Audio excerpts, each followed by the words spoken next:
Albany fits into the story of Anzac because it was from this point that the largest contingent of troops left for the First World War. This was the last sight of land for many of those men who never returned. There's a film of the soldiers marching and you see those young faces. You cannot help be moved by that. Many of those young men were killed, and this is to commemorate what they did for this country.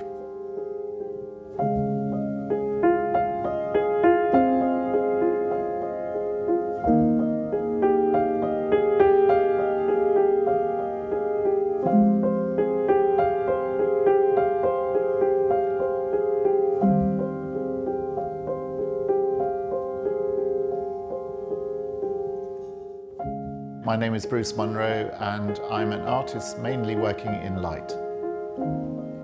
My first impression of Albany was it reminded me very much of my hometown in Devon. It's extraordinary when you spend a little bit of time in a place how much there is to learn.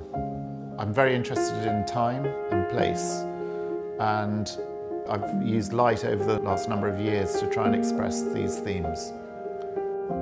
When I visited the National Anzac Centre for the first time, we were looking at a number of places to possibly do an installation, and the Avenue of Honour was just such a moving space.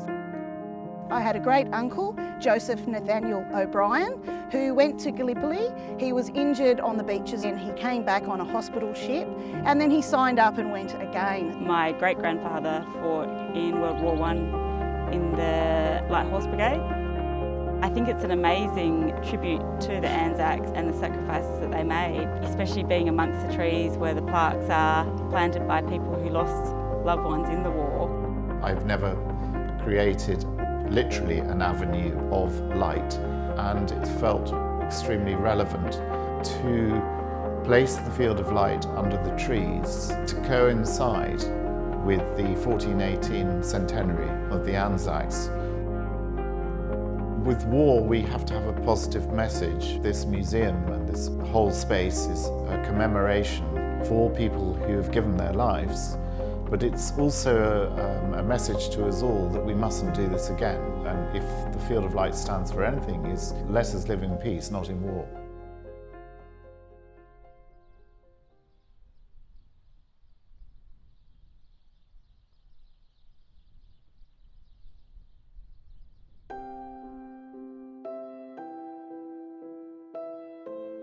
Light is very much about optimism and the joy of life, so I feel it's a natural medium of expression. The Field of Light was inspired initially by a visit to Uluru.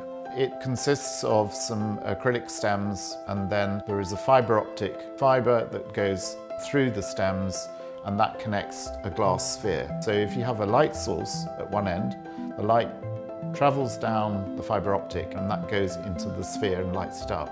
The predominant colours for the Field of Light will be green, white and gold, and they're the colours of the New Zealand flower, which is cowhide, and the Australian wattle. Many of the installations I do requires volunteers. I don't want you thinking that this is an installation about one person. It's impossible for me to do it. I'd be still doing it 10 years later if it was just up to me. In fact, it probably would never get done. But there's, I think, 16,000 stems in this installation, thousands of metres of fibre. There's lots of widgets that have to be put together. Then it has to be packaged, put into containers and then shipped over. You can obviously tell that I'm not the person who's up on the logistics. I just have the daft ideas. My name is Belinda Rowland. I'm part of the installation team putting in the glass spheres. I'm Shannon Morton. I'm a volunteer for the Field of Light. I've been lucky enough to run some of the fibre optic and plant the stems themselves. My name is Graham Armstrong. I'm a volunteer for the Field of Light Avenue of Honour in Albany.